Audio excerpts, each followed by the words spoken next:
عليكم. في هاد la vidéo غادي نشوفوا le PSD socket en mode TCP et comment l'implémenter dans le langage C. Donc on a باللي socket c'est une API, c'est-à-dire un ensemble de primitives. Donc هنا في هذا le schéma غادي نشوفوا كيفاش غادي نستعملوا هادو les primitifs, bien sûr de manière chronologique.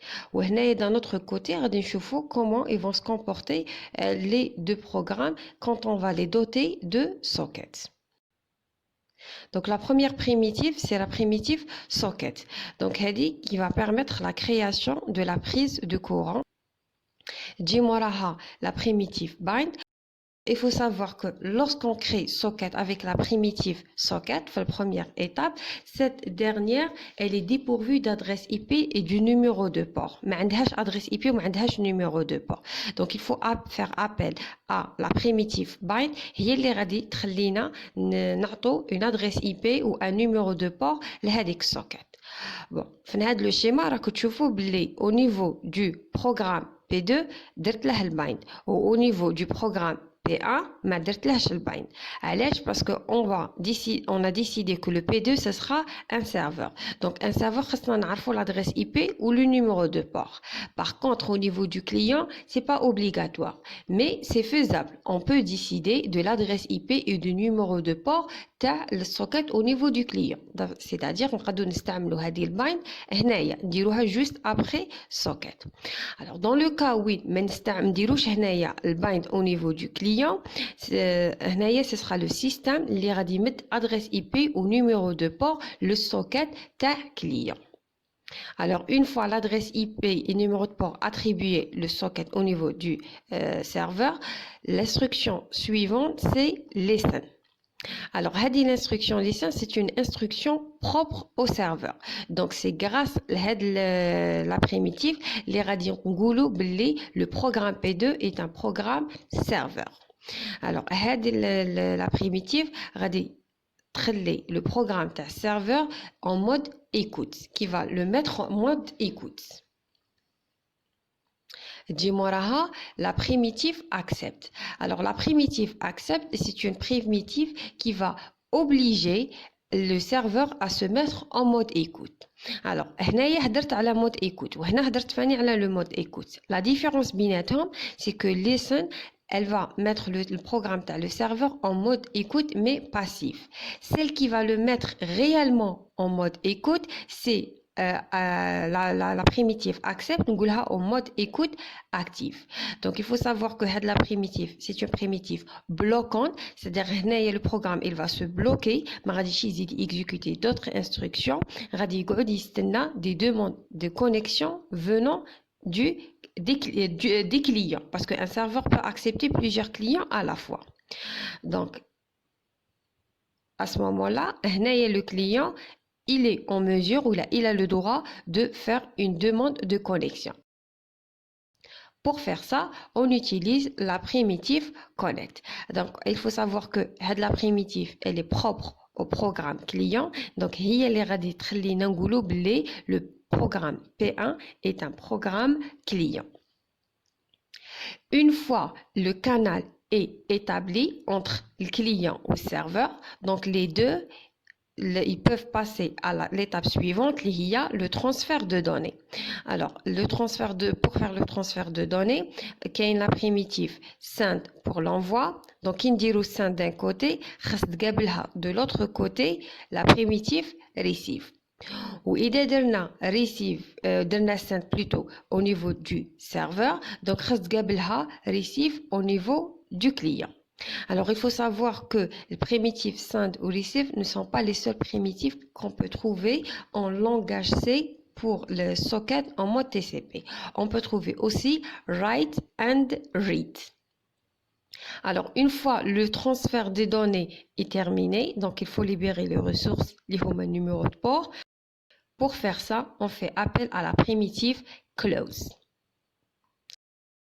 Maintenant, on va voir au plus près qui fait chaque primitif. نبداو الأولى par la primitive socket. Donc, هذه socket, c'est une fonction qui va retourner un entier.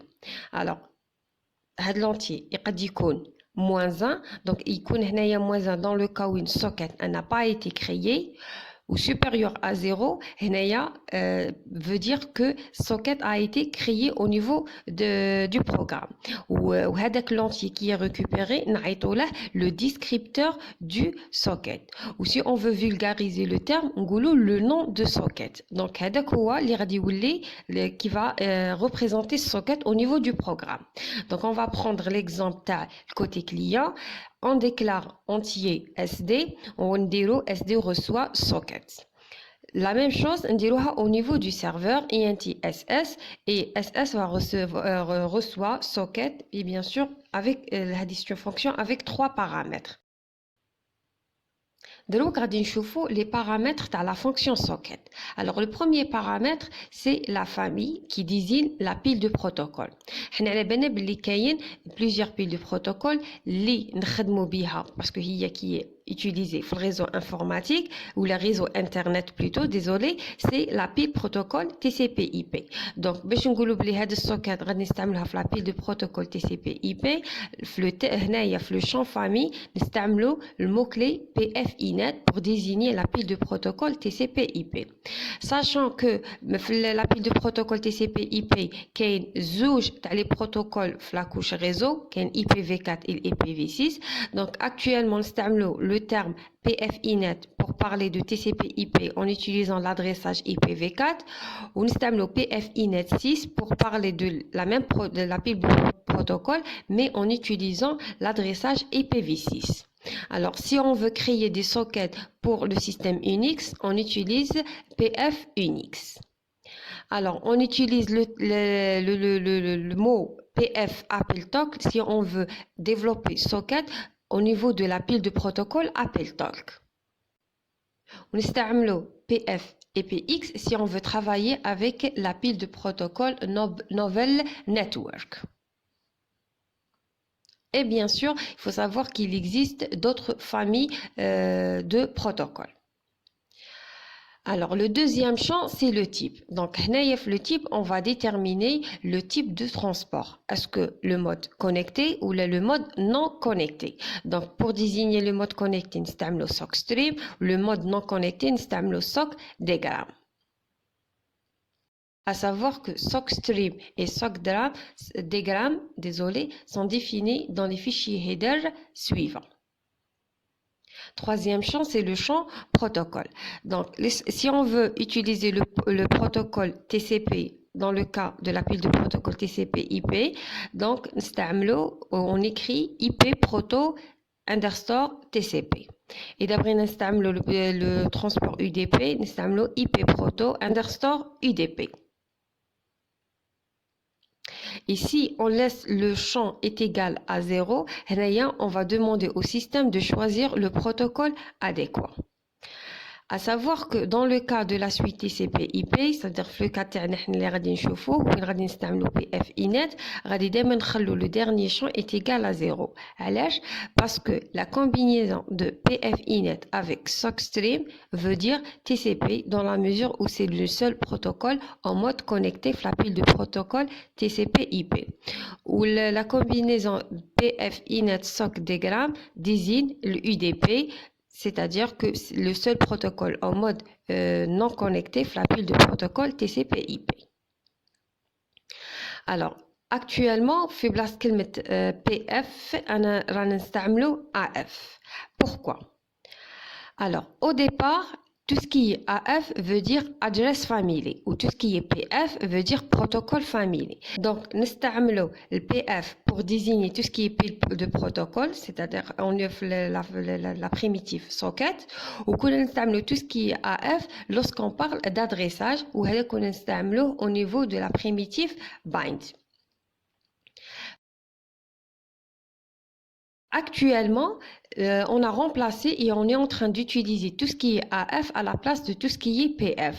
Et tout ça, c'est grâce au fichier header socket.h qui permet cela. Alors, comme on peut créer socket avec une simple instruction comme celle-là, on peut à la fois la créer et en même temps vérifier si la socket a été réellement créée ou pas.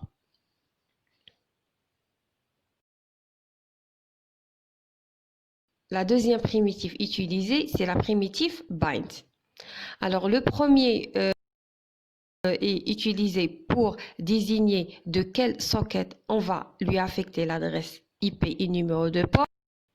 Qui m'a le cas terne, ce sera le descripteur de socket SS. Le deuxième, c'est là où on va mettre l'adresse IP ou le numéro de port. Et le dernier qui va représenter la taille de l'adresse de la structure d'adressage. Alors, généralement, on utilise la fonction sizeOf qui va retourner tout simplement la taille réelle de la structure d'adressage. Alors, il faut savoir que cette structure est une structure qui s'appelle SOC-ADDR ou FIHA zouj تاع les champs.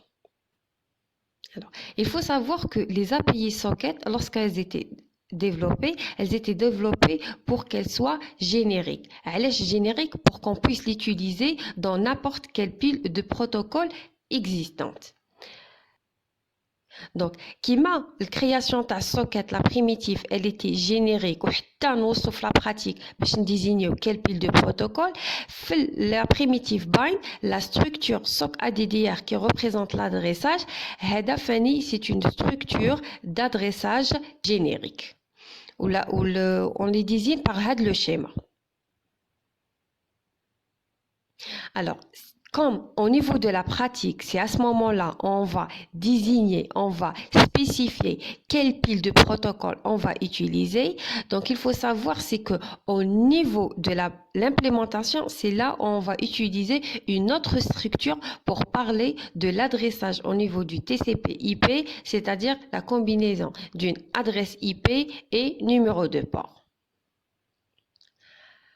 Alors, il faut savoir que la structure en question, c'est une structure de type SOC-ADDR-IN pour désigner la combinaison de numéro de port et adresse IP V4. Si on va utiliser l'adresse IP V6, nous utilisons la structure SOC-ADDR-IN6. Et c'est par exemple, on va utiliser socket pour le système Unix, donc nous utilisons la structure SOC-ADDR-1. Ainsi, le cas l'exemple qu'on est en train de le développer, donc ce sera la pile de protocole TCP/IP, bien sûr IPv4. Donc, on installe la structure SOC-ADDR-IN. Où la structure, elle vient dans le format suivant. Donc, on a le premier champ qui représente la famille. Le deuxième champ, il désigne le numéro de port. Le troisième champ, c'est l'adresse IP, sachant que l'adresse IP, ce sera une structure de type IN-ADDR. Et le dernier champ, il est égal à 0. Alors, prenons l'exemple. On a déclaré une structure Semina Server ADR. Alors, j'ai fait appel à la fonction memset. La fonction memset permet d'initialiser les champs de la structure 0. Et après, on a commencé à donner les valeurs, affecter les valeurs les champs. Alors, qui m'a la famille, ce sera AF inet. Maintenant, le numéro de port, sachant que le numéro de port il est de type entier, on a fait appel à la fonction HTONS pour convertir l'entier en représentation qu'on appelle représentation octale réseau. L'adresse IP, c'est une adresse IP de type chaîne de caractères pour qu'elle soit représentée en format décimal pointé format réseau. Donc, on a fait appel à la fonction inet-addr. Par la suite, on fait appel à la fonction bind وين هنايا غادي نحطو la structure تاع l'adresse تاعنا اللي عمرناها هنايا. Alors, il faut savoir que le bind, on peut l'utiliser avec plusieurs possibilités. La première possibilité, qu'on va spécifier l'adresse IP et le numéro de port. Le deuxième cas, on va spécifier uniquement l'adresse IP ou le numéro de port, le système et décider quel numéro de port. Donc, pour faire ça, on a le champ SYN port, on a la valeur 0. Le troisième cas, وين غادي حنا نديسيديو l'adresse IP بصح نخلو le système هو يختار l'adresse n'importe quelle adresse IP dans le cas où la machine a plusieurs interfaces réseau. Donc pour faire ça, on utilise le terme in-addr-any. Ou le dernier cas, وين غادي نخلو le système هو يختار l'adresse IP ou le numéro de port. Alors personnellement, je trouve que le dernier cas, il ne sert à absolument rien. Parce que dans le cas d'un serveur, on est obligé de spécifier l'adresse IP et le numéro de port qui sera affecté le socket dans la mesure où elle va être demandée par divers clients, ou dans le cas client, si on ne veut pas spécifier l'adresse IP ou numéro de port, donc on n'utilise tout simplement pas la primitive bind. Qui نستعملوهاش هنايا bind غادي tout simplement le système هو اللي يعطيلها l'adresse IP ou le numéro de port. La primitive qui va suivre au niveau du serveur, c'est la primitive listen. Donc listen, c'est une fonction qui va retourner un entier. Donc هنايا comme paramètre غادي نحطوا لها bien sûr le descripteur de socket. Dans le cas تاعنا ce sera SS. Et le deuxième paramètre, c'est la taille de la file d'attente. Parce qu'un serveur a déjà plusieurs demandes de connexion. Chaque demande de connexion vient de la part d'un client. Donc, quand il va traiter une demande de connexion d'un client bien spécifique, donc les autres demandes, elles doivent être mises dans ce qu'on appelle une file d'attente. Donc, avec la file d'attente, la taille taha, elle est définie par le champ NB. Bon, il faut savoir que PSD socket pour le langage C, la taille doit être inférieure à la valeur 5. Alors, إذا حطينا هنايا 0, c'est-à-dire هنا رانا نقولوا للسيستم انت اختار la taille qui te convient. Alors, on va prendre l'exemple. Donc, كيفاش نستعملوها؟ نديرو listen, نحط entre parenthèses le descripteur de socket اللي هو SS, ou هنا par exemple حطينا 3 comme taille à la file d'attente. Alors, il faut savoir que la primitive listen est une primitive qui est utilisée uniquement dans le protocole TCP. Et là, je répète ce que j'ai dit. Donc, la primitive listen correspond à ce qu'on appelle une ouverture passive. Passons maintenant à l'acceptation des demandes de connexion. Donc, pour faire ça, on fait appel à la primitive accept. Alors, la fonction فيها 3 les paramètres. Alors, on va ce qu'elle va retourner comme valeur. Alors, accept, elle retourne un entier. Dans le cas où la socket elle n'a pas accepté des demandes de connexion, donc elle va retourner la valeur invalid socket. Sinon, dans le cas contraire, c'est-à-dire elle a accepté des demandes de connexion, elle va retourner ce qu'on appelle un descripteur de socket. C'est-à-dire, avec la primitive accept, un autre socket va être créé. Alors, troisième socket, elle va être créée. Bon, à la primitive socket, va créer socket au niveau du serveur. Au niveau du client, va créer un socket. C'est-à-dire, adresse IP ou numéro de port, le socket. On va lister, le programme, tu es un serveur. Et après, à la primitive accept qui va obliger le socket de se mettre en mode attente des demandes de connexion. En parallèle, au niveau du client, il va faire une demande de connexion. Pour faire ça, il y a la primitive connect. Donc, quand il va faire demande de connexion, quand elle va l'accepter, si elle veut échanger head socket مع head socket, كيبقاو échanger وهذه تقعد مقابله غير هاد السوكت. Donc, il y a d'autres demandes de connexion.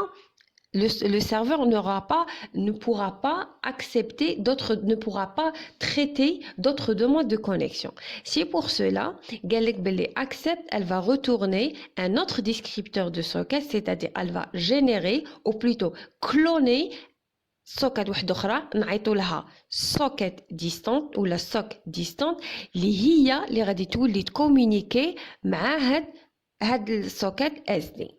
Ainsi, un serveur il joue plusieurs demandes de connexion, il va générer ou la cloner autant de sockets pour autant de demandes de connexion. Ou كل وحدة فيهم غادي تقابل un client bien spécifique. Donc, هنايا كنا نخدمو بالديسكريبتور SS. À partir de là غادي نولو نستعملو السوكيت qu'on appelle socket de service اللي هي sock distante. On va l'utiliser pour les primitives تاع le transfert des données. Alors, la primitive accept ou plutôt la fonction accept عندها ثلاثة تاع les paramètres. Alors le premier paramètre ça شفناه هو le descripteur de socket, le deuxième paramètre c'est une autre structure d'adressage et le troisième paramètre c'est la longueur تاع la structure. Alors هذه la structure elle va contenir quelle adresse? Elle va contenir l'adresse IP ou numéro de port, bien sûr on a le cas de TCP IP le client, parce que le client, même si nous n'avons pas le système a le socket adresse IP ou numéro de port.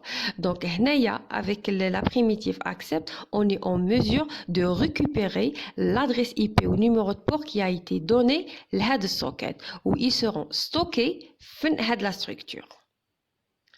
Donc, par exemple l'exemple donc on la structure. Bien sûr, cette structure écoute ADR, c'est une structure de type SOC ADDR in, qui est la structure qu'on a utilisée pour représenter l'adresse IP ou numéro de port la primitive bind. Maintenant, passons au côté client. Alors au niveau de client, on va dire demande de connexion et cela se fait grâce à la primitive connect. Donc la primitive connect c'est une fonction qui va retourner un entier, -1 dans le cas d'échec, 0, c'est-à-dire la connexion s'est bien déroulée. Alors la fonction عندها ثلاثة تاع les paramètres. Le premier paramètre, ce sera le descripteur de socket au niveau du client. Le deuxième paramètre, c'est une structure d'adressage, bien sûr. Elle va contenir l'adresse IP et numéro de port le serveur, pas du client, le serveur. C'est comme on est en train d'utiliser le téléphone, on est en train de formuler le numéro de téléphone à la personne qu'on veut contacter. Et bien sûr, le dernier paramètre, c'est la taille de la structure.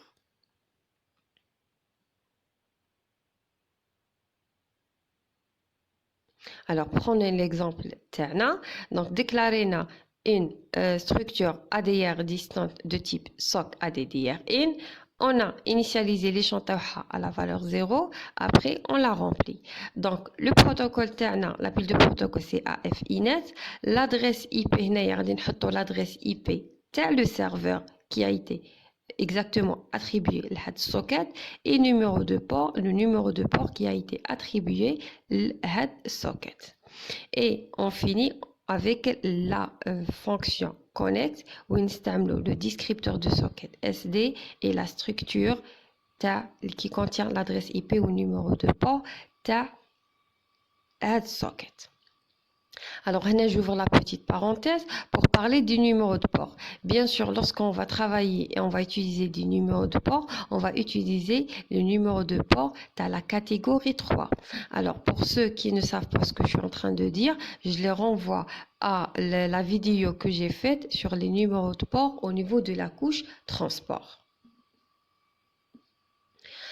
Maintenant, une fois la connexion elle est établie, on passe au transfert des données. Pour faire ça, on utilise la primitive send pour envoyer la donnée. Donc, la primitive send, c'est une fonction qui contient 4 paramètres. Le premier paramètre, c'est le descripteur par lequel on va envoyer, descripteur de socket par lequel on va envoyer la donnée.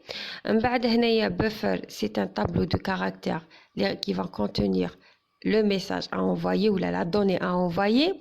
C'est la taille le message.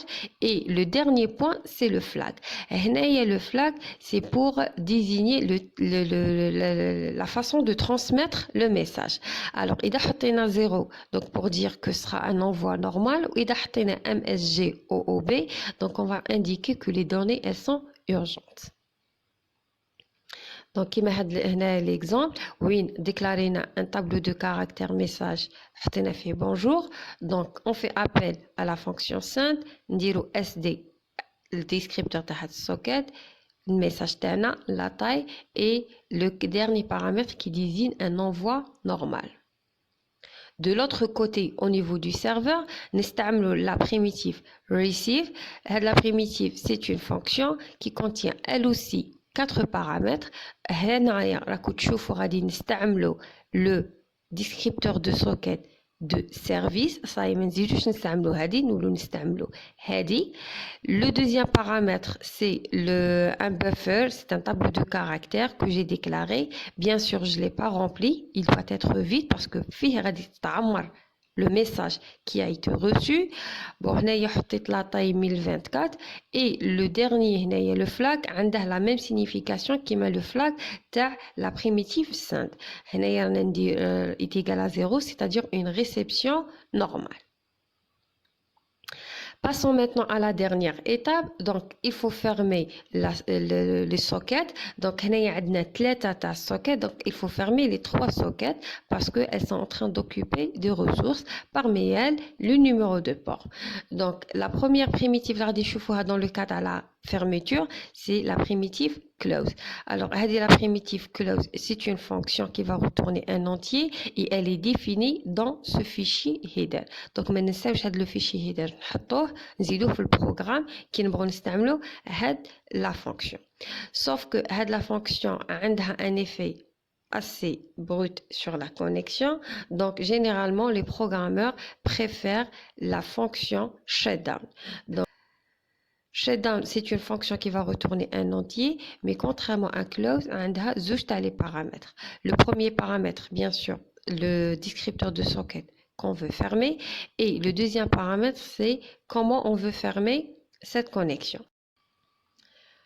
Donc, quand le champ est égal à 0, donc on va le socket en réception.